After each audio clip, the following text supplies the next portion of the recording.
She said no to $5,000. $5,000 she desperately needed.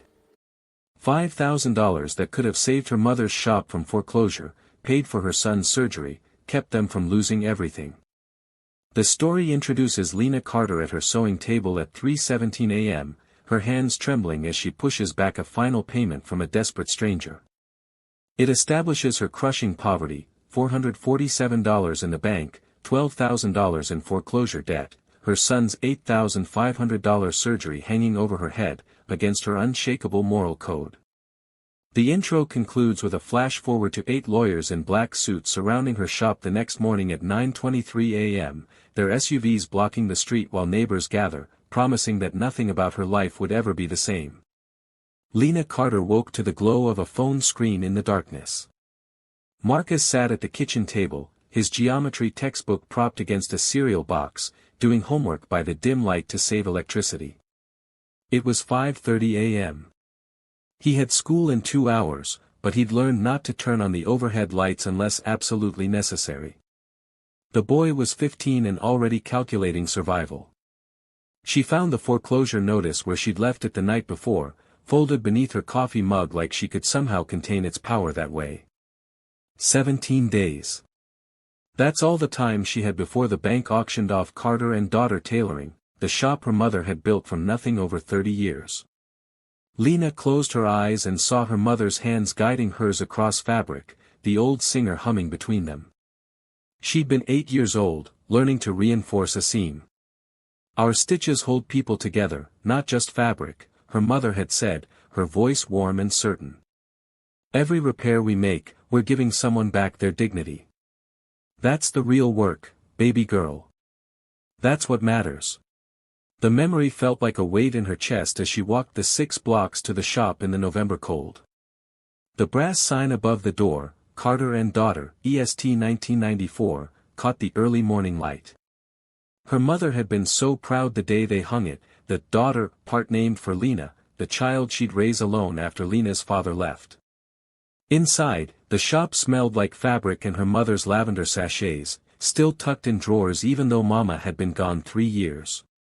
Lena ran her hand along the old sewing table, its surface worn smooth by decades of work. She knew every scratch, every ink stain. She also knew, with a certainty that made her hands shake as she flipped the closed sign to open, that in 17 days this place would belong to someone else. All her mother's memory, all that dignity and love stitched into every corner, would be erased like it had never existed at all. The bus driver came in first, his uniform torn at the shoulder seam. "I know it's early, Miss Carter, but I got a shift at noon and..." "I'll have it done in 20 minutes, Lena said, already threading her needle. She charged him $15, which barely covered the thread and her time, but Jerome had 3 kids and a mortgage. He counted out the bills carefully, apologizing that he didn't have more. An hour later, it was Mrs. Chen, the middle school teacher, with a blazer that had split up the back. $20.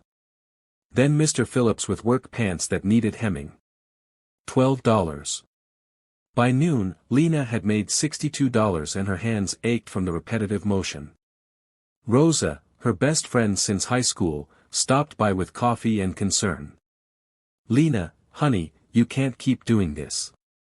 Charging what people can afford instead of what you need. Mama's shop is beautiful, but it's bleeding you dry. Mama didn't build this place on pity," Lena said quietly, her eyes on her needle. "She built it on respect. These are my neighbors, Rosa. How do I look Jerome in the eye and charge him $50 for a 15-minute repair when I know his daughter needs braces?" Rosa sighed. "And how do you look at Marcus when the bank takes everything?" The words hit like a slap, but before Lena could respond, her phone buzzed. Coach Williams, texting about Marcus. She left Rosa in the shop and called him back. "Miss Carter, I wanted you to know, scouts have been asking about Marcus. Division I programs. But..." Coach Williams hesitated. "He's been sitting out drills. Says his knee hurts. I've seen him limping." Lena's stomach dropped. The knee injury from last season, the one that needed surgery. $8,500 they didn't have. The one thing standing between her son and a scholarship that could change his life. "I know about the knee," she said quietly. "We're working on it." She hung up and stared at the brass sign her mother had hung so many years ago, wondering how you choose between honoring the past and saving the future. The calculator sat on her mother's old desk, its display showing numbers that refused to add up no matter how many times Lena rearranged them. $447 in the bank. $12,000 owed to the bank by month's end. $8,500 for Marcus's surgery. $1,200 for utilities, food, and keeping the lights on. She worked the numbers like a seamstress working an impossible seam, trying to find some way to make the fabric stretch far enough. Even if she worked 20-hour days, even if every neighbor who walked through that door paid triple what they currently did, the math was brutal and unyielding. Lena opened the desk drawer and found the photograph she kept there like a talisman. Her mother on opening day, 1994, standing beneath the newly hung sign with her hand resting on young Lena's shoulder. Diane Carter had been 32 in that photo, a single mother who'd saved for 5 years to lease this tiny shop in a Detroit neighborhood most businesses were fleeing. The sign read, "Carter and Daughter," not "Carter's Tailoring" or "Diane's Alterations," but "Carter and Daughter," because even then, Mama had believed Lena would carry it forward. "I'm sorry, Mama," Lena whispered to the photograph, her voice cracking. "I'm losing everything you built. Everything you sacrificed for." She thought about the weight her mother had carried, the dignity she'd maintained even when the neighborhood fell on hard times, even when clients could barely pay. Mama had always said the work was about more than money, it was about giving people their confidence back, one stitch at a time. But dignity didn't pay the mortgage. Principles didn't keep the power on. Lena put the photograph back in the drawer and looked around the shop. The old Singer sewing machine, bought used in 1995. The thread rack organized by color, each spool positioned exactly where Mama had placed it. The customer photos on the wall, weddings, graduations, promotions, all wearing clothes Mama had altered with love. In 17 days, someone else would own these walls. And all her mother's love would be gone, as if it had never mattered at all. The security gate was halfway down when Lena heard the screech of tires on pavement. It was 7:47 p.m., the sky already dark with November cold, and she was exhausted down to her bones from another day of making $60 while needing thousands. The Mercedes came to a violent stop at the curb, and a man stumbled out, his expensive suit torn and hanging off him in shreds. Even in the streetlight, Lena could see the destruction, seams ripped apart, fabric torn at the shoulders, the lining exposed and dangling. He moved with the frantic energy of someone who just survived something terrible. "Please," he said, breathing hard. "Please, I know you're closed, but I need help." He gestured at the ruined suit. "I was in an accident. Car spun out on the expressway. I have a meeting at 8 a.m., the most important meeting of my life, and this is." He stopped, looking down at himself with something close to despair. "This is all I have." Lena looked at him more carefully. The suit, even destroyed, was extraordinary.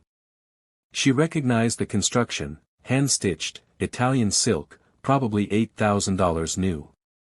His shoes were custom leather. His watch caught the light, expensive and elegant. But his face showed the kind of raw desperation she recognized from her own mirror. "What kind of meeting?" she asked, her hand still on the gate. "A merger. $4 billion. 500 jobs on the line if I can't convince the board that." He stopped, running a hand through his hair. "I'm sorry.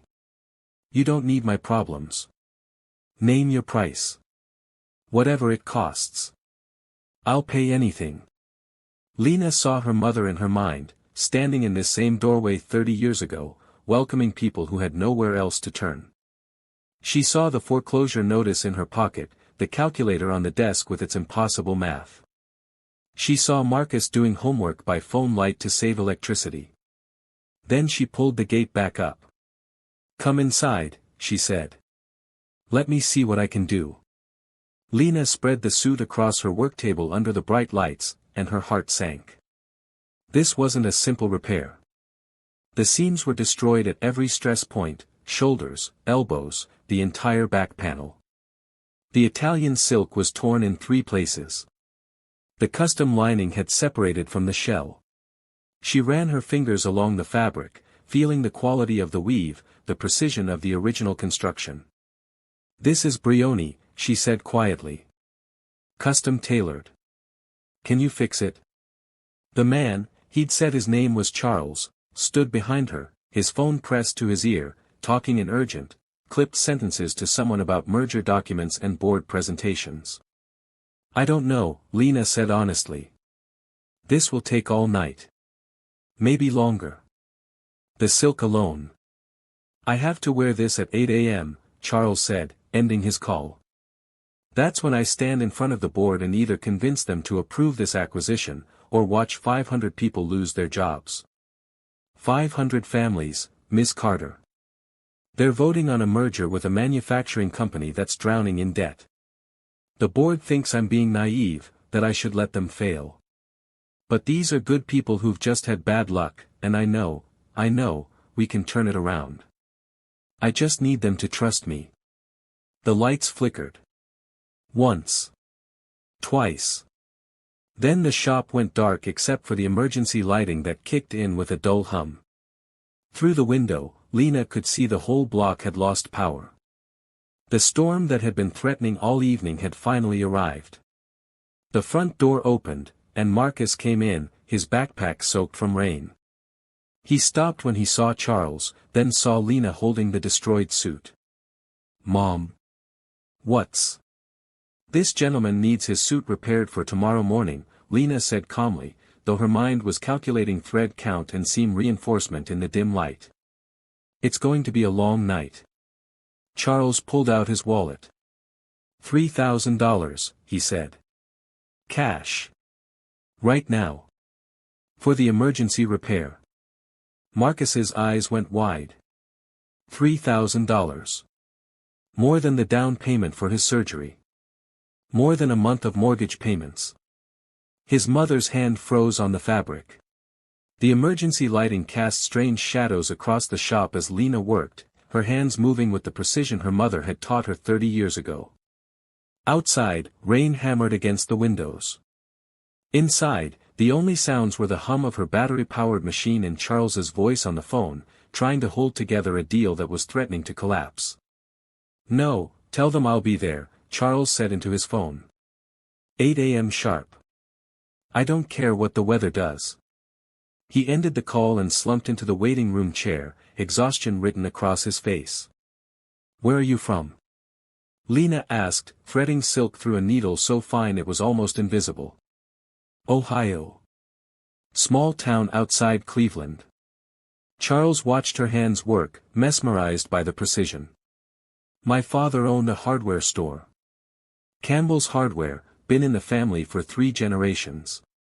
When I was 16, a big box store opened up 2 miles away. 6 months later, my dad was bankrupt." Lena glanced up. "I'm sorry." "He never recovered from the shame of it." Charles's voice went quiet. "Worked as a janitor for the rest of his life. Died when I was 23, still carrying that failure. I swore I'd build something different. A company that proves you can be profitable and principled. That you can compete without crushing people." He gestured at the suit. "Tomorrow's vote, it's not just about money. It's about whether that kind of business is even possible anymore." Lena paused in her stitching. "My mother used to say we're not in the alteration business. We're in the dignity business. Every time someone walks out of here wearing something we've repaired, they're walking taller. That's the real work." "That's exactly it," Charles said, leaning forward. "That's exactly what I've been trying to tell the board." At 2:30 a.m., Marcus came out from the back room where he'd been attempting homework, limped to the couch, and fell asleep with his worn basketball shoes still on. Charles looked at the shoes, the soles worn thin, the laces frayed and knotted where they'd broken, and then at Lena's hands, still stitching. "How long have you been doing this?" he asked. "Since I was 8, Lena said. "My whole life." At 3:17 a.m., Lena cut the final thread and held up the suit. In the emergency lighting, it looked perfect, every seam reinforced, every tear invisibly mended, the lining reconstructed with a precision that honored the original craftsmanship. It was some of the finest work she'd ever done, a masterpiece born of desperation and deadline. Charles stood and examined it, his hands trembling slightly as he felt the seams. "This is... I can't even see where it was damaged. Miss Carter, this is extraordinary." "You should try it on," Lena said. "Make sure everything fits right." He disappeared into the back room and emerged 5 minutes later looking transformed. The suit fit him perfectly, every line restored, every detail immaculate. He looked like what he was, a CEO worth billions, but Lena saw something else in his face. Relief. Gratitude. Hope. Charles pulled out his wallet and counted out bills. $3,000, like I promised. He set the cash on her work table. Then he kept counting. "Actually, 5,000. That's what this is really worth." Lena stared at the money. $5,000. Enough for Marcus's surgery down payment and 2 months of mortgage payments. Her hands started to shake. "Mom," Marcus said from the couch, suddenly awake. He limped over, his knee clearly bothering him. "Mom, please." Charles saw the limp, saw Lena's expression, understood something. "Miss Carter, I know you're in trouble. Please. Let me pay what this is worth. Let me help." Marcus stood beside his mother, his voice breaking. "Mom, please. I'll stop playing basketball if you need me to. I'll get a job. But please, just take it." Lena looked at her son, his eyes pleading. She looked at the cash, more money than she'd seen in months. She looked at the photograph of her mother on the wall, Diane Carter in 1994 with her hand on young Lena's shoulder. Then she picked up Charles's hand and folded his fingers back over the money. "You came here desperate, and I could help. That's not a transaction, sir. That's just what decent people do for each other." Her voice was steady even though her hands shook. "You're facing something that could hurt 500 families. How could I add to your burden?" Charles stared at her, speechless. "You don't charge a drowning man for a rope," Lena added softly. "My mother taught me that." Charles took the suit, shook her hand with something like reverence, and left. Marcus turned to his mother, tears streaming down his face. "Mom, why?" Lena pulled him into her arms. "Because that's who we are, baby. That's who we are." At 9:23 a.m., Lena was pulling up the security gate when she saw them. 3 black SUVs, so pristine they looked like they'd been driven straight from a showroom, pulling up in formation. 8 people stepped out simultaneously, all wearing identical black suits and sunglasses, moving with military precision. Neighbors stopped on the sidewalk. Mrs. Chen from the corner store came to her window.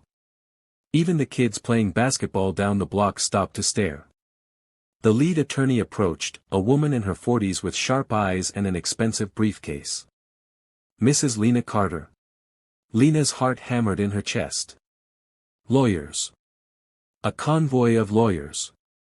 Her mind raced through terrible possibilities. Had Charles's suit fallen apart in the meeting? Had something gone wrong? Was she being sued for faulty work? She thought about her liability insurance, which she'd let lapse 6 months ago because she couldn't afford the premium. "Yes," she managed, her voice barely above a whisper.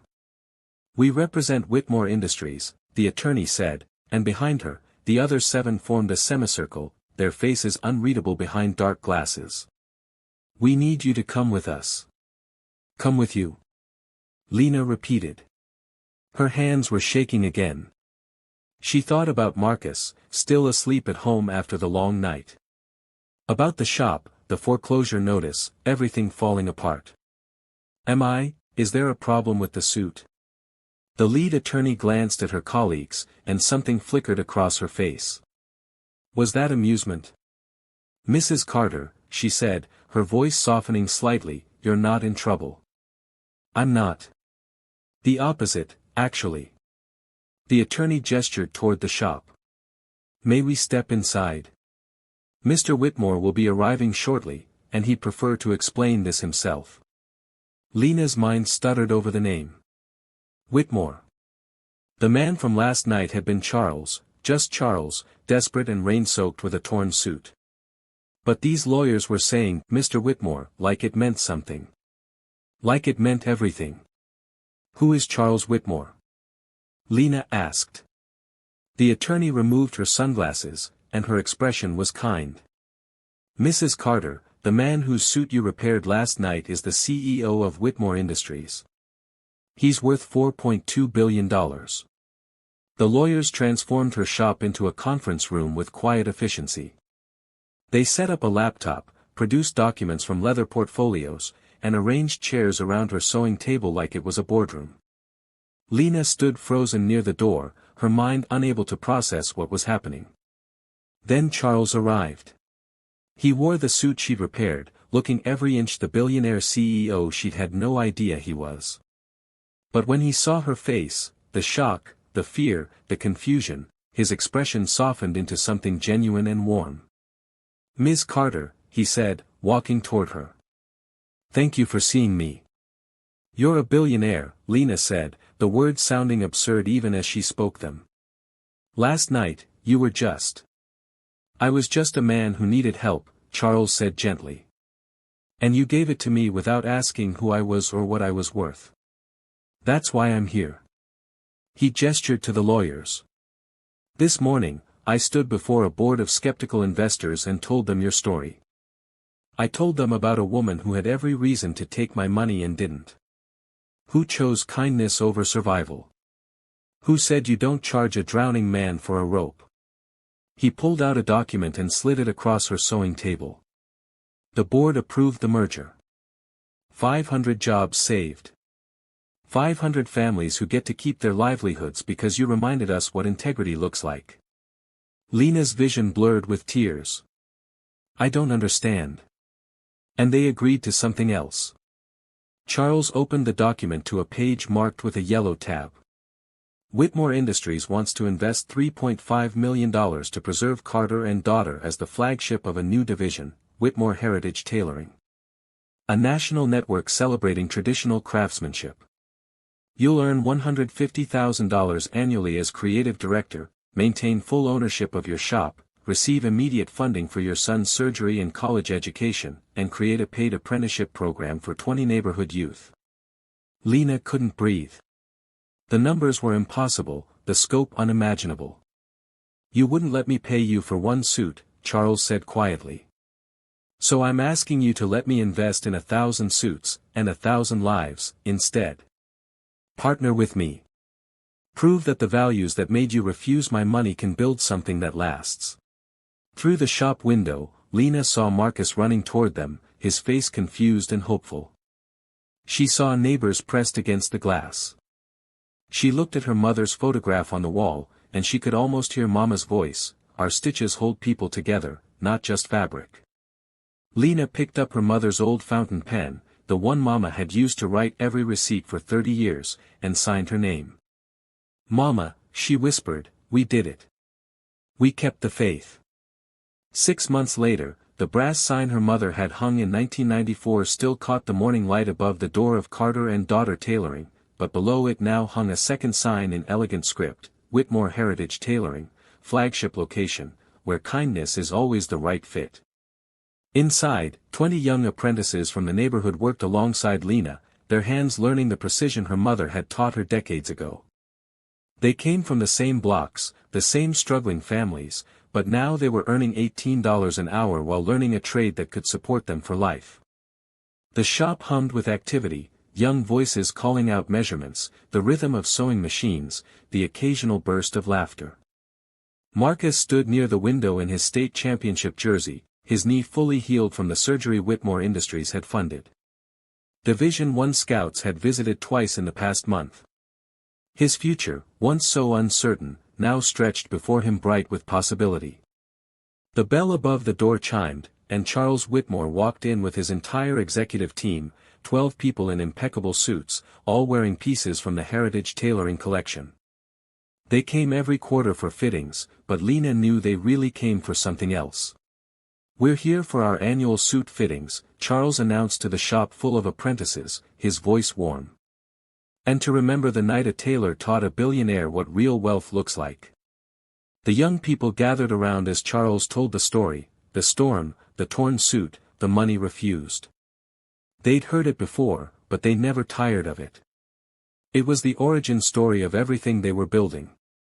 Later, when the shop had emptied and the sun was setting over Detroit, Lena stood at her mother's old sewing table and ran her hand across its worn surface.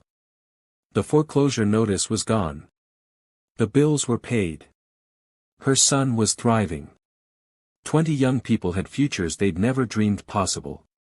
But the best part, the part that made her mother's memory sing through every corner of this place, was that they'd done it the right way. With dignity. With kindness.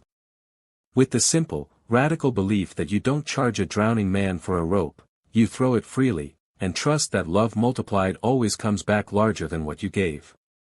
Her mother's brass sign caught the last light of day, and Lena smiled. "We kept the faith, Mama. We kept the faith."